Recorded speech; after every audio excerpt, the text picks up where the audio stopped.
Buen día, es un placer para mí estar con todos ustedes. Yo soy el doctor Juan Antonio Calderón González. Vamos a hablar del papel que tiene la ecografía pulmonar en el abordaje, en el diagnóstico de la disnea aguda.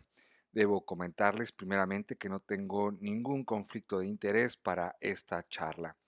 Muy bien, pues inicio presentándoles un breve resumen gráfico. Desde las recomendaciones basadas en evidencias sobre ultrasonido pulmonar que se publicaron en el 2012 en la revista de la Sociedad Europea de Cuidados Intensivos, pasando por los principales documentos en el campo de la cardiología que han mencionado a la ultrasonografía pulmonar como una herramienta complementaria, ciertamente a la ecocardiografía en el abordaje de los pacientes con disnea fundamentalmente de origen cardíaco.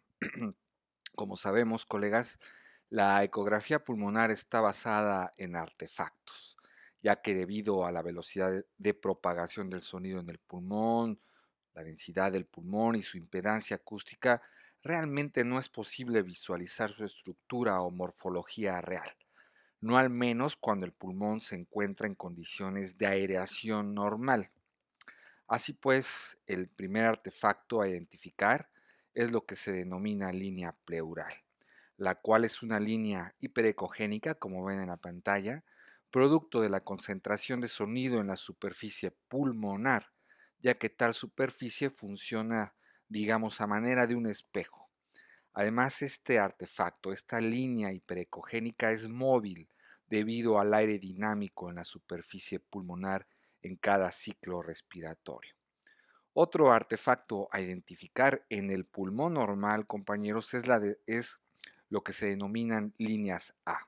Son estas líneas horizontales, hiperecogénicas, equidistantes entre sí, y que equivale a la distancia entre el transductor y la superficie pulmonar. Son las denominadas líneas A, se producen por un fenómeno de reverberaciones 100% artefactual. Otro artefacto a identificar son las denominadas líneas B o colas de cometa. Seguramente ustedes las conocen, las cuales tienen características específicas muy bien definidas por las recomendaciones internacionales que les comenté y que son propiamente la esencia de la ecografía pulmonar en el contexto de la disnea, sobre todo de origen cardíaco. Hasta tres de ellas es normal y da origen a lo que se conoce y se denominó síndrome intersticial. Así pues, compañeros, la ecografía pulmonar funciona como un gran densitómetro, entendiendo a la densidad como la cantidad de masa expresada en gramos contenido en un mililitro, y es extremadamente sensible la ecografía pulmonar a los cambios de densidad en función de la pérdida de aireación. Así pues decimos que el pulmón normal, el cual tiene una densidad de 0.15 gramos por mililitro, es decir, que tiene un 85% de aire y 15% de otro material, como es el agua extravascular pulmonar y el tejido conectivo, presenta un patrón de aireación normal, el cual consiste, como lo mencioné, en una línea pleural móvil y las líneas A, esas líneas hiperecogénicas horizontales. A medida que el pulmón pierde aireación y se vuelve más pesado, como en el caso del síndrome intersticial, del que hay una pérdida de aireación del 40%, empezaremos a observar más de tres líneas B. Y a medida que aumenta el agua extravascular pulmonar, ya sea por aumento en las presiones hidrostáticas o por aumento en la permeabilidad vascular pulmonar, las líneas B se vuelven coalescentes hasta mostrar propiamente un pulmón blanco. Si esta pérdida de aireación, colegas, continúa y es del 90% como en las consolidaciones, se observará una imagen tisularizada, incluso con broncograma aéreo. Y aún más si la pérdida de aire es casi total como en las atelectasias, prácticamente estaremos viendo el pulmón en forma real y no artefactual. Así pues, en la evaluación de la disnea con ultrasonido pulmonar, observaremos todos estos distintos patrones que de alguna manera nos van a orientar a la etiología. Por ejemplo, en el caso de, asma o tromboembolia pulmonar o inclusive el neumotórax, agregando algunos signos específicos, el patrón a observar es el de un pulmón aereado, normal, con los artefactos ya mencionados predominando las líneas A. En el caso, desde luego, del síndrome intersticial, la causa orienta hacia el edema pulmonar, ya sea cardiogénico o neumogénico. La presencia de consolidados, sin duda alguna, nos orientarán hacia la presencia de neumonía, así como las atelectasias darán más especificidad hacia el origen neumogénico. Estas serán, desde luego, ya imágenes, como repito, reales y no artefactuales. Así pues, compañeros, el ultrasonido pulmonar en el contexto de la disnea, sobre todo de origen cardíaco, cruza por tres principales ejes: como un método de diagnóstico muy preciso, como un sistema de monitoreo no invasivo y en tiempo real, y como una herramienta incluso pronóstica para predecir eventos adversos tales como el reingreso hospitalario y muerte. Desde el punto de vista diagnóstico, la ecografía pulmonar toma un papel sobre todo muy relevante cuando es comparada con métodos tradicionales como la auscultación y la radiografía de tórax.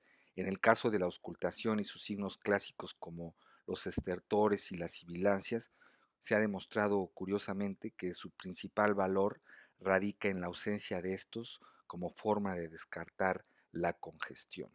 De igual manera, según algunos otros estudios, en el caso de la radiografía de tórax, cuando se toman datos de grandes publicaciones como las del registro ADIR con más de 80,000 pacientes, se ha visto que aquellos con diagnóstico de insuficiencia cardíaca descompensada no presentan alteraciones que lo sugieran en la radiografía de tórax hasta en el 80% de los casos. Ya desde 1991, el doctor Chaco y su grupo, con esta publicación, demostraron que en una radiografía de tórax únicamente se observarán datos de congestión cuando el agua extravascular pulmonar sea mayor del 30%. Incluso en este mismo estudio se observó que los pacientes con elevación de la presión capilar pulmonar entre 16 y 19 milímetros de mercurio no mostraron datos de congestión pulmonar en la radiografía de tórax hasta en el 53% de los pacientes. Y aún más, si la elevación de la presión capilar pulmonar fue un mayor de 30 milímetros de mercurio, el 39% de estos pacientes no mostraron datos de congestión pulmonar, hasta en el 39% de los casos. En cuanto al papel de la ecografía pulmonar en este mismo contexto, el doctor Eugenio Picano en el 2017 ha introducido el concepto de la cascada de agua en la insuficiencia cardíaca en referencia a la serie de eventos que inician con la presencia de congestión hemodinámica asintomática que se detecta únicamente a través del catéter de Swan-Ganz, a través de la ecocardiografía con la medición de las presiones de llenado con los biomarcadores como el BNP. Posteriormente se presenta la congestión pulmonar asintomática, que es silente, que es subclínica. Posteriormente el evento final, que es la disnea, y los datos que se pueden evaluar y detectar por imagen o por auscultación de congestión propiamente pulmonar. Así pues, la congestión pulmonar silente o subclínica solo la podemos detectar mediante la ecografía pulmonar, y varios autores han sugerido que esta congestión pulmonar silente debería de ser identificada y tratada de la misma manera que la isquemia silente en la enfermedad arterial coronaria. De igual manera, compañeros, en la diferenciación de la disnea cardíaca versus pulmonar, el doctor Prosen en el 2011 demostró que la combinación de criterios clínicos con BNP y eco pulmonar es realmente eficaz, con sensibilidad y especificidad hasta del 100%. Igualmente, la ecocardiografía aunada a la ultrasonografía pulmonar puede resultar en la redirección del tratamiento hasta en el 47% de los casos. Esta misma combinación ha demostrado una precisión hasta del 90% para diferenciar la causa de la disnea, algo que para los médicos que estamos abordando pacientes críticos resulta sumamente útil. Esta misma combinación de ultrasonido pulmonar y ecocardio ha resultado incluso mucho mejor que solo la exploración con estetoscopio. Asimismo, pues varios estudios han demostrado que sumando el ultrasonido pulmonar a la ecocardiografía resulta en mejores porcentajes de sensibilidad y especificidad, llegando a valores predictivos incluso por arriba del 90%, según algunos estudios. Pasando a la ecografía pulmonar como un sistema de monitoreo, como les he comentado, la ultrasonografía pulmonar es muy sensible para detectar los cambios en el agua extravascular pulmonar, de tal manera que es posible evaluar en tiempo real y de manera dinámica los resultados que se van dando al tratamiento, ya sea farmacológico, como diuréticos, etcétera, presión positiva e incluso la hemodiálisis, como ha sido demostrado en, en varios estudios en los que se puede ir evaluando los cambios de aireación que se van presentando en el pulmón conforme se va llevando a cabo la hemodiálisis. Como les comenté, el ultrasonido pulmonar es mucho más eficaz en la detección de agua extravascular pulmonar que en la elevación de las presiones de llenado, ya que sabemos que hay pacientes con elevación crónica de estas presiones y que no presentarán necesariamente congestión pulmonar. Así pues, en cuanto al monitoreo clínico, las líneas B están relacionadas con la capacidad funcional, es decir, a mayor número de estas, también mayor será la disnea. De igual manera, mayor líneas B se correlaciona con menor fracción de eyección del ventrículo izquierdo, aunque como pueden observar, la correlación es moderada, pues sabemos que hay pacientes con FEBI baja en forma crónica sin que necesariamente presenten congestión pulmonar. De igual manera, a mayor líneas B, también será mayor el grado de disfunción diastólica. Así pues, desde el punto de vista pronóstico, está bien demostrado que en pacientes ambulatorios la presencia de líneas B favorece la posibilidad de ser hospitalizados por falla cardíaca. Y en pacientes con falla cardíaca crónica, la presencia de líneas B aumenta el riesgo de muerte y hospitalización hasta 4 veces más. La doctora Luna Gargani, con este estudio que seguramente ya conocen en el 2015, demostró que el eco pulmonar es capaz de predecir readmisión a 6 meses en pacientes hospitalizados por falla cardíaca.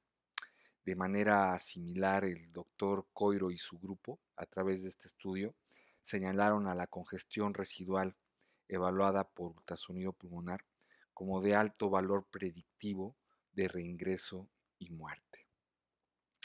Por último, compañeros, no olvidemos que el síndrome intersticial evaluado por ecografía pulmonar es altamente sensible, pero realmente poco específico para diferenciar entre edema pulmonar cardiogénico del neumogénico.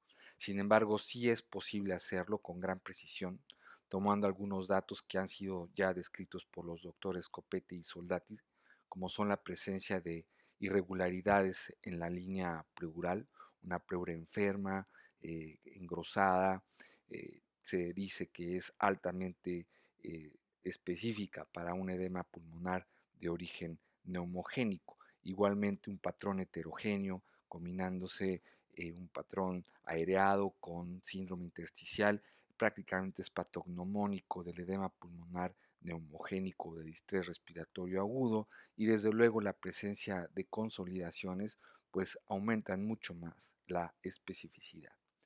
Muy bien, pues muchas gracias por la invitación. Para mí ha sido un verdadero placer participar con ustedes. Gracias.